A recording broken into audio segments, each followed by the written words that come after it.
Disons à Dieu, Seigneur, nous sommes là pour toi.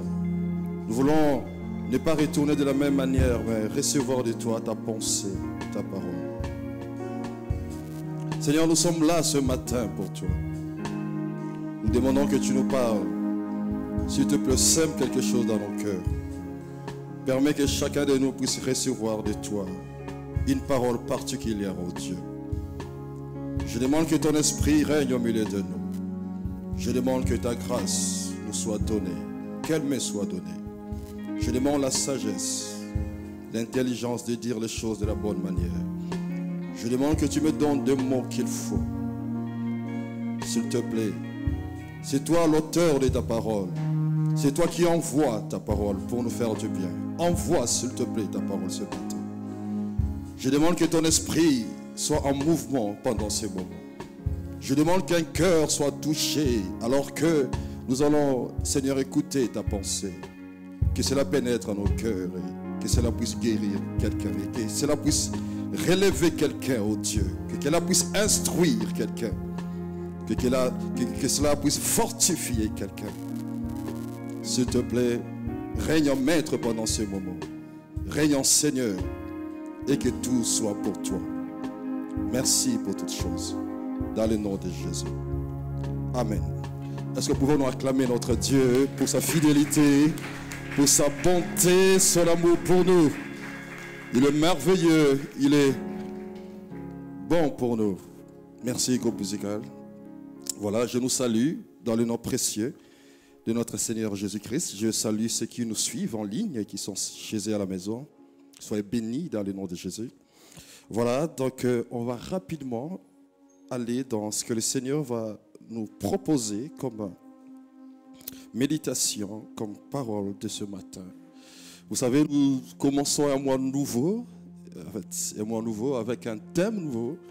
Ce qui était pendant la prière de transition, nous avons parlé de la foi qui doit nous accompagner, la foi audacieuse, la foi agissante, et qui doit nous accompagner dans ce que nous allons accomplir pour ce mois. Je crois que devant les épreuves qui vont certainement nous accompagner durant ce mois, Dieu sera fidèle et il va se révéler, mais il se révélera aussi par notre façon à nous de pouvoir manifester notre confiance en lui, notre façon à nous de manifester notre foi. Et le grand thème, c'est que nous allons traiter, nous allons commencer dès le vendredi prochain, si le Seigneur fait grâce. On parlera de comment prospérer dans la foi selon la parole de Dieu. Évidemment, j'ai bien voulu ce matin nous amener dans ça aussi, mais le Seigneur a déposé quelque chose d'autre dans mon cœur ce matin. Je voudrais nous parler de comment grandir dans le secret. Comment grandir dans le secret. Grandir dans le secret parce que, vous savez, la vie chrétienne a comme objectif la croissance. Et d'ailleurs, toute vie a comme objectif la croissance. Une vie ne peut pas être donnée, Dieu ne peut pas permettre qu'une vie soit manifeste sans pourtant que cela puisse aller aller dans le sens de la croissance. Toute vie est censée croître. Toute vie est censée se développer. Et la vie chrétienne est une vie et elle est appelée à se développer, à croître et à avancer. Et d'ailleurs, dans le monde, vous savez que si vous donnez naissance à un enfant qui n'arrive pas à grandir, n'est-ce pas que cela est quelque chose d'anormal? Certainement, s'il n'y a pas cette croissance, c'est qu'il y a un souci quelque part. Il y a quelque chose qui ne marche pas bien. Parce que la vie, elle est faite pour grandir et se développer. Nous sommes dans Matthieu 6, le verset 6. Nous allons faire, c'est la première lecture. Nous sommes dans Matthieu 6 au verset 6.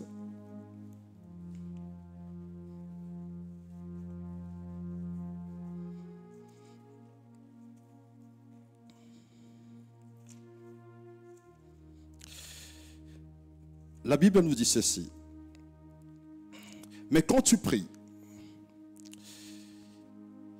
entre dans ta chambre ferme ta porte et prie ton Père qui est là dans le lieu secret, et ton Père qui voit dans le secret te le rendra.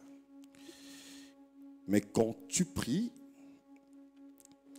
entre dans ta chambre, ferme ta porte et prie ton Père qui est là dans le secret, et ton Père qui voit dans le secret te le rendra.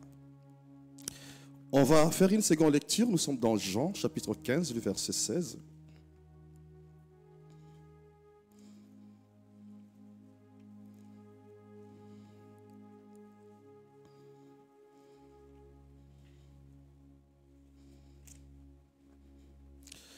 Jean 15, le verset 16. Il est écrit ceci.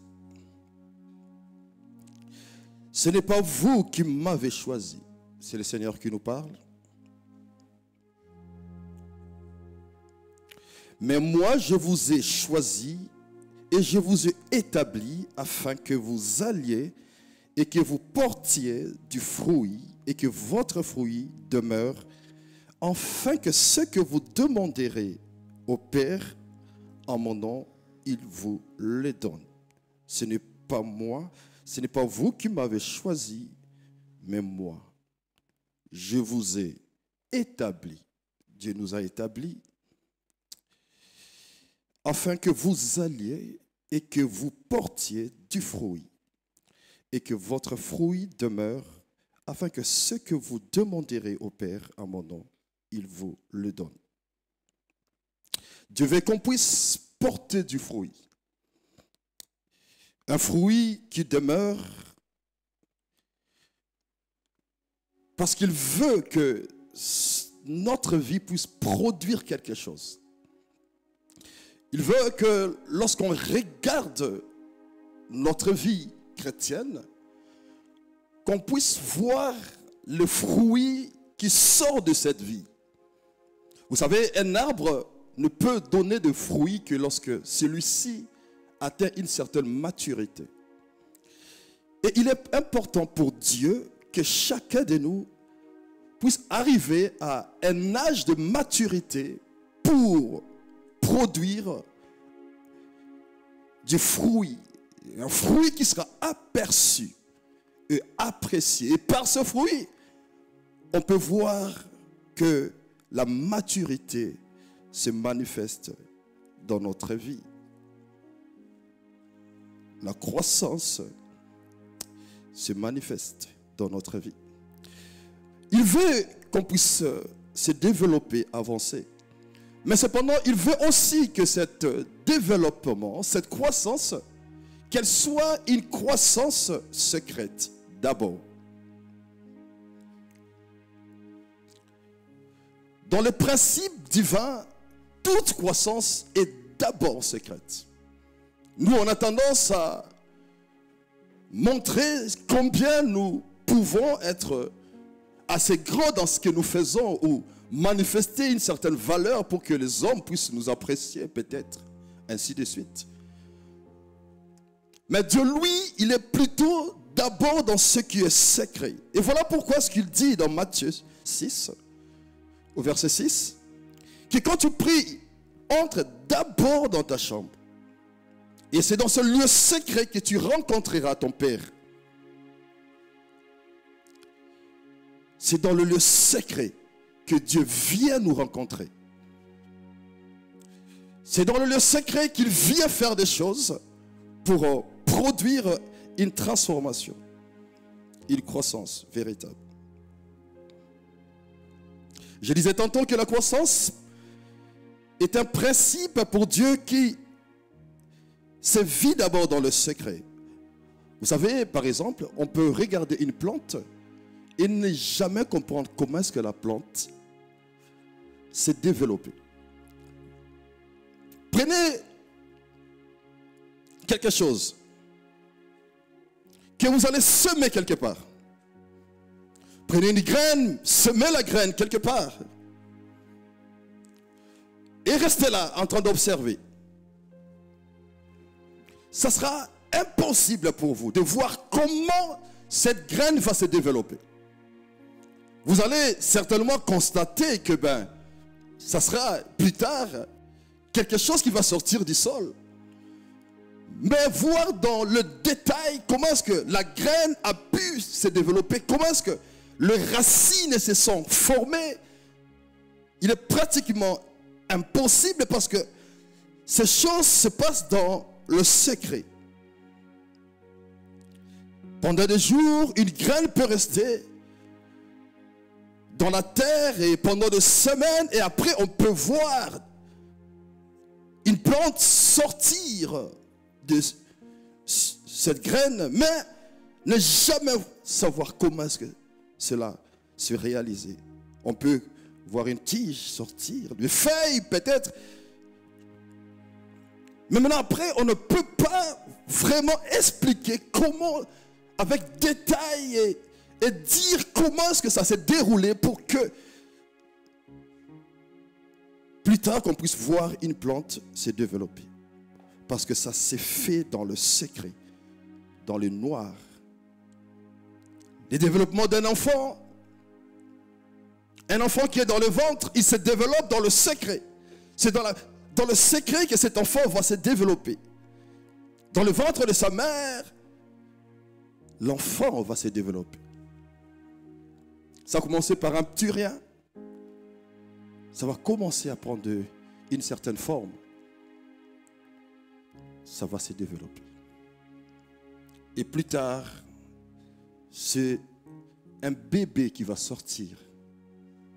Mais alors que ça a commencé par une petite rencontre, par une petite chose, mais qui s'est développée par la suite, dans le secret. On peut observer un enfant, vous savez, avoir son enfant avec soi, le regarder dormir. Le bébé, on peut le regarder dormir. Mais après, se rendre compte, 6 mois après, vous voyez cet enfant commencer à changer. La taille de l'enfant change. L'enfant se développe. Son visage, on commence à le voir comme il faut. Mais comment est-ce que ça s'est passé? On ne peut pas l'expliquer. On ne peut pas dire vraiment avec précision, mais comment, à quel moment, c'était quel jour que telle chose s'est développée. On ne peut pas le savoir. Parce que la véritable croissance, elle est toujours secrète. Dieu travaille la vie pour que celle-ci puisse grandir, mais dans le secret, toujours. Dans le secret.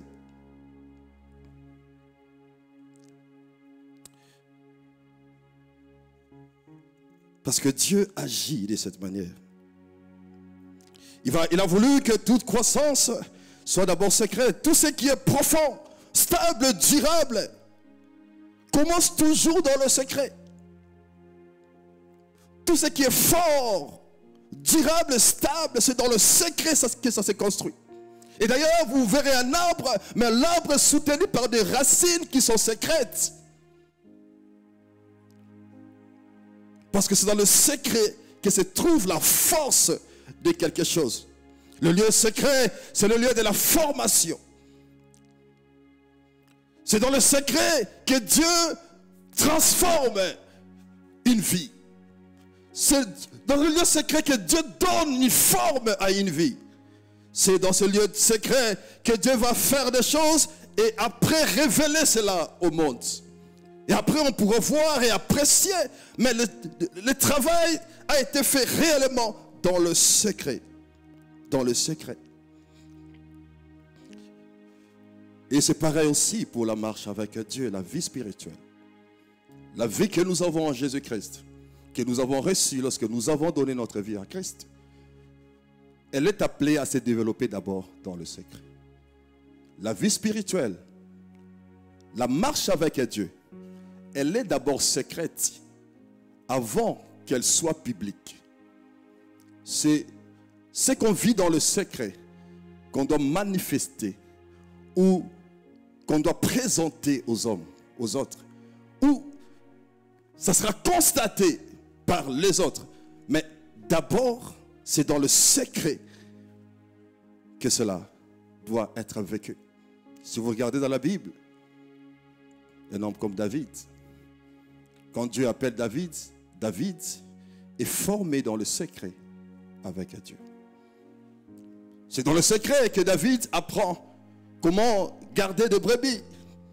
Il est dans le secret, il apprend à espérer en Dieu, à compter sur Dieu. C'est dans le secret que son cœur va être transformé et plus tard il deviendra l'homme selon le cœur de Dieu. Le cœur il a reçu où? C'était dans le secret. C'est dans le secret que Dieu voit David. Et quand il cherche un roi, lui il trouve David. Pourquoi? Parce que David a appris à compter sur Dieu dans le secret. Il a appris à faire des exploits avec Dieu dans le secret. C'est dans le secret qu'il va terrasser un lion. C'est dans le secret qu'il a appris à vaincre avec Dieu. À connaître Dieu. C'est dans le secret.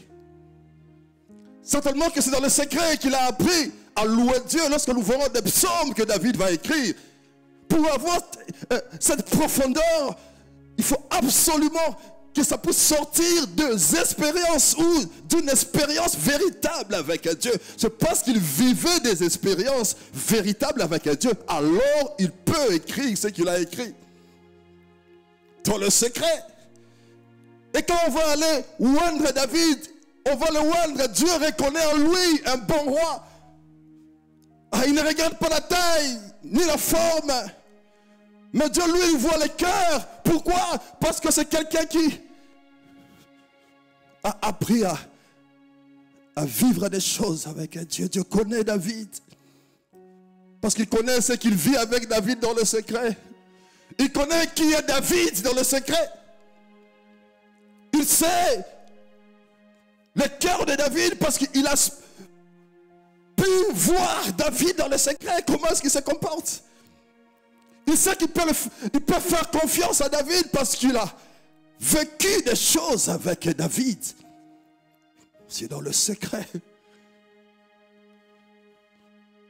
David qui vient devant Goliath alors que tout le monde craignait qu'il puisse être tué par Goliath. Mais David vient avec assurance parce qu'il savait que ce que j'ai comme assurance, ce sont des choses que j'ai obtenues dans le secret.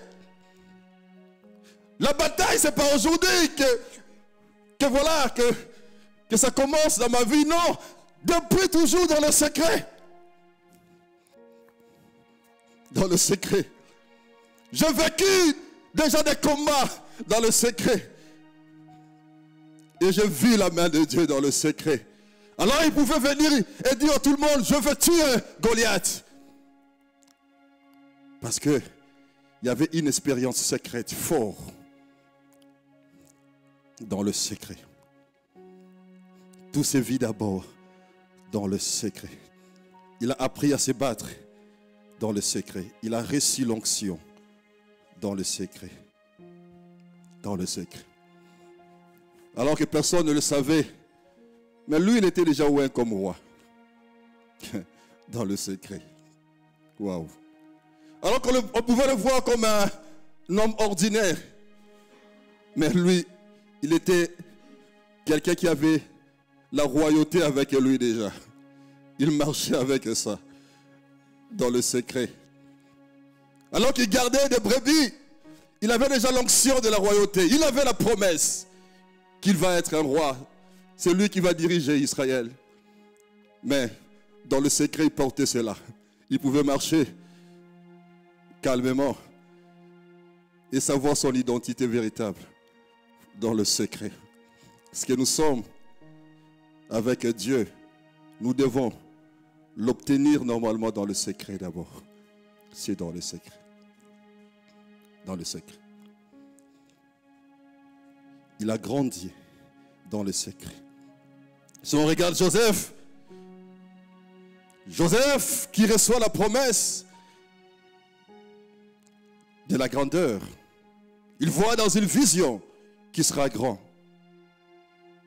Dans le secret toujours. Il apprend à faire confiance en Dieu dans le secret. Il sera vendu par ses frères. Il va aller chez Potiphar. Il arrive chez Potiphar.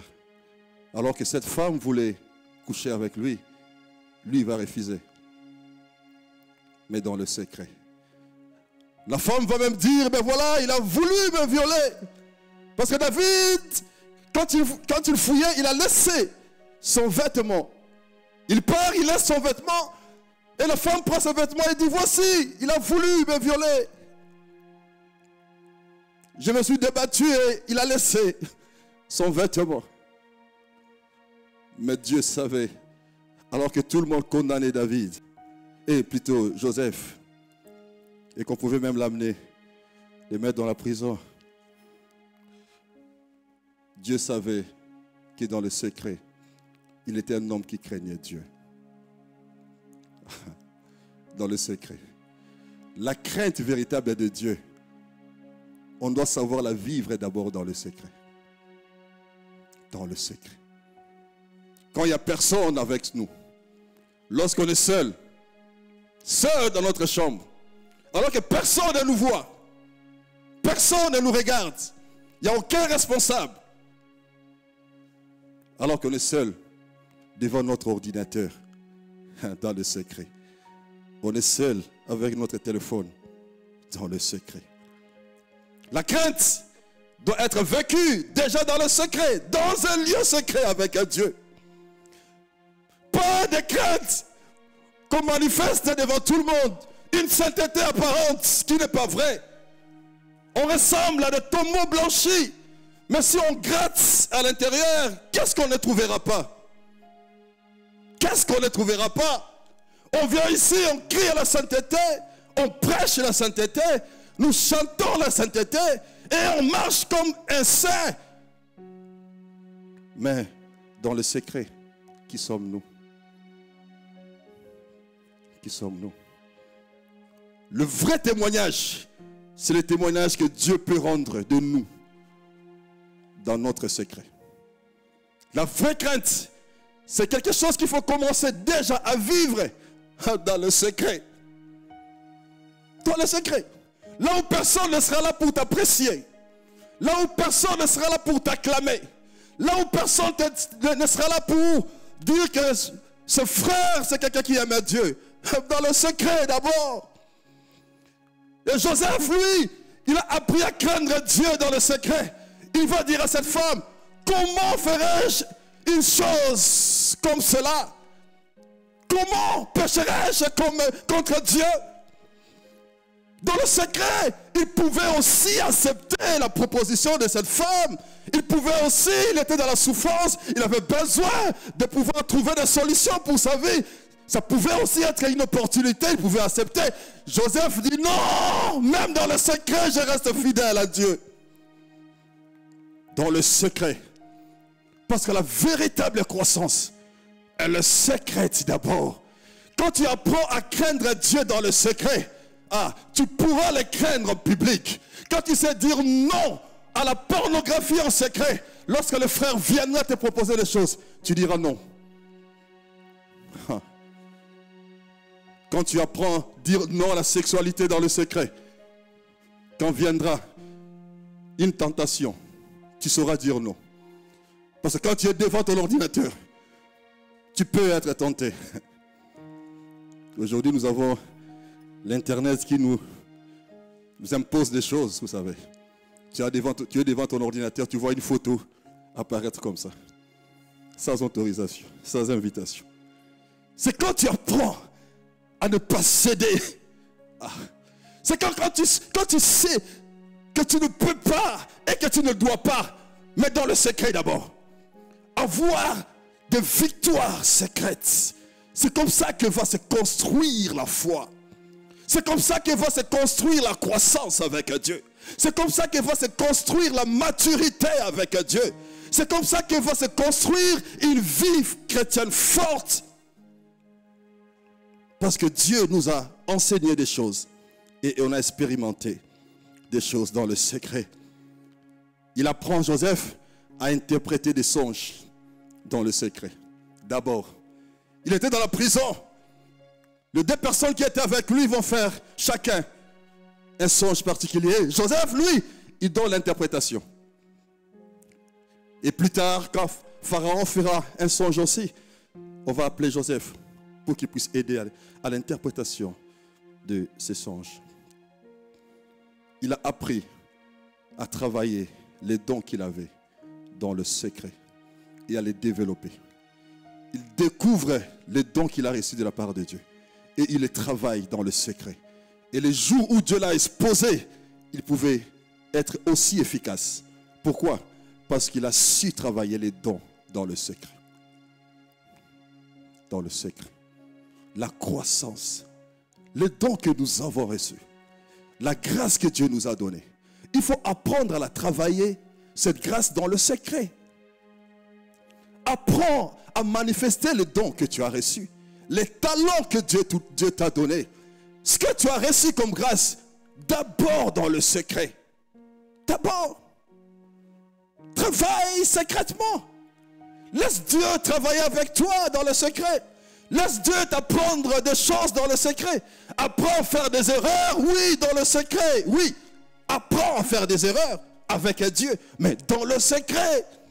Quand tu sens que tu as quelque chose que tu as reçu de la part de Dieu, nous avons tous reçu des choses de la part de Dieu. Ce que Dieu t'a donné, tu sais que tu as un talent, un don, quelqu'un que Dieu a donné. Travaille cela dans le secret. Ne viens pas nous donner des paroles de connaissances qui ne sont pas vraies. Apprends à donner des paroles de connaissances dans le secret. Dans le secret.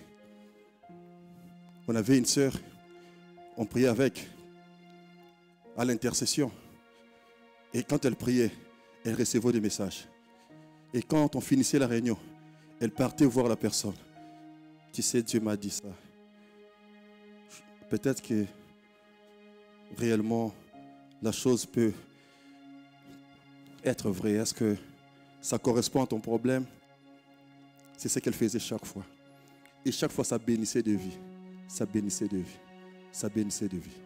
Ça changeait de vie. Ça changeait de vie. Et un jour, quand il va prêcher, il donne des paroles de connaissance. Et ça bénit encore de vie. Elle a su à développer les dons dans le secret. Et ne jouez pas à la prophétesse, cherchant à s'imposer. Non, c'est dans le secret. Frère, Dieu m'a dit ceci pour toi. C'est comme ça qu'elle avait développé les dons qu'elle avait reçus. C'est dans le secret qu'il faut travailler ce que Dieu nous a donné. Parce que la croissance, elle est d'abord secrète. Elle est secrète d'abord. Et c'est comme ça que Joseph va plus tard devant Pharaon grandir et être capable de pouvoir manifester les dons comme il faut. Lorsque nous regardons le Seigneur Jésus-Christ aussi, je vais finir par là. Il a appris à grandir dans le secret. La Bible a dit pendant 30 ans, il va être dans le noir. 30 ans. Il sera presque inconnu. Mais pendant 3 ans qu'il va travailler, il va impacter le monde. Il était dans le noir, en train de se préparer à impacter le monde après. Dans le secret. La Bible dit qu'il croissait en sagesse et en stature et en grâce, mais d'abord dans le secret. C'était une croissance secrète d'abord. C'est comme ça que plus tard, quand il se révèle aux hommes, il va impacter et bénir le monde. J'aimerais dire à quelqu'un, la véritable vie spirituelle, elle est d'abord secrète. La véritable spiritualité est d'abord secrète. La véritable relation avec Dieu doit être d'abord une relation qui se vit dans le secret.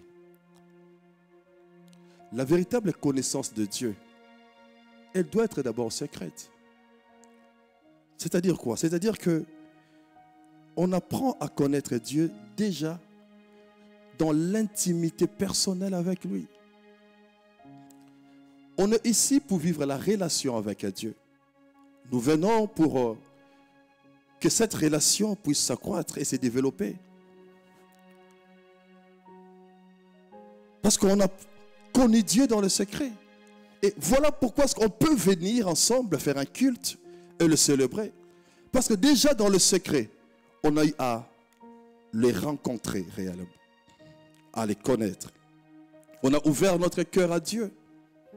On a donné notre vie à Dieu, déjà dans le secret. On n'est pas enfant de Dieu parce qu'on a une Bible avec nous. On n'est pas enfant de Dieu parce que nous venons forcément à l'église. Mais c'est parce que nous avons donné secrètement notre vie à Dieu. On a donné secrètement notre cœur à Dieu.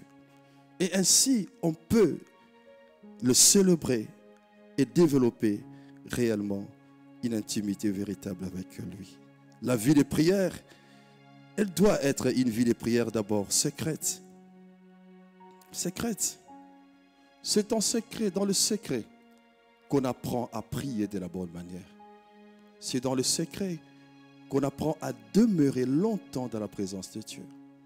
À rester pendant 5 minutes, à rester pendant 10 minutes, à rester pendant 20 minutes, à rester pendant 30 minutes devant la face de Dieu.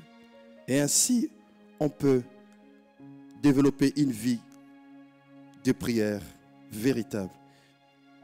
Les disciples apprenaient à prier dans le secret. Dans Actes 1er, chapitre 13, il est dit que les disciples persévéraient dans la prière dans la chambre haute, alors que le Seigneur était parti et qu'ils étaient restés. Ils vont persévérer dans la prière. Et c'est comme ça qu'ils vont développer vraiment une vie de prière réelle. La compréhension de la parole de Dieu, elle se développe aussi dans le secret. C'est dans le secret qu'on peut développer la connaissance de la parole de Dieu. Avoir un temps de méditation de la parole. Le matin, se réveiller, ouvrir sa Bible et prier, méditer la parole de Dieu. Le matin, se réveiller et prendre un temps pour lire la Bible. Ça nous permet de pouvoir, dans le secret, développer vraiment une vie de méditation véritable. Et ainsi, on peut atteindre un niveau très élevé de la connaissance de la parole de Dieu. Mais tout a commencé d'abord dans le secret.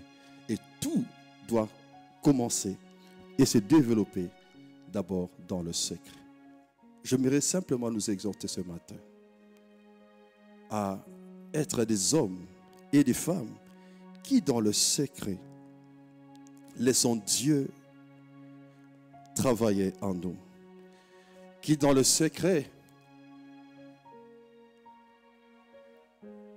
vivent des moments où Dieu vient nous transformer et nous amener à grandir. J'aimerais nous exhorter, je suis en train de finir mon message, à être vrai d'abord avec Dieu dans le secret, à travailler notre intimité d'abord avec Dieu dans le secret, à travailler la crainte de Dieu dans le secret, vraiment dans le secret, à apprendre à se développer dans le secret, se nourrir de la parole de Dieu dans le secret, apprendre à célébrer Dieu et même à le servir d'abord dans le secret. Et c'est ainsi que Dieu nous amènera très loin et qu'on avancera dans la marche avec Dieu. C'est ainsi que le fruit va se manifester et les autres pourront voir combien notre vie chrétienne est mature. Pourquoi? Parce que nous avons des racines qui sont secrètes et nous avons des choses que Dieu nous a enseignées dans le secret. J'aimerais qu'on prie ensemble.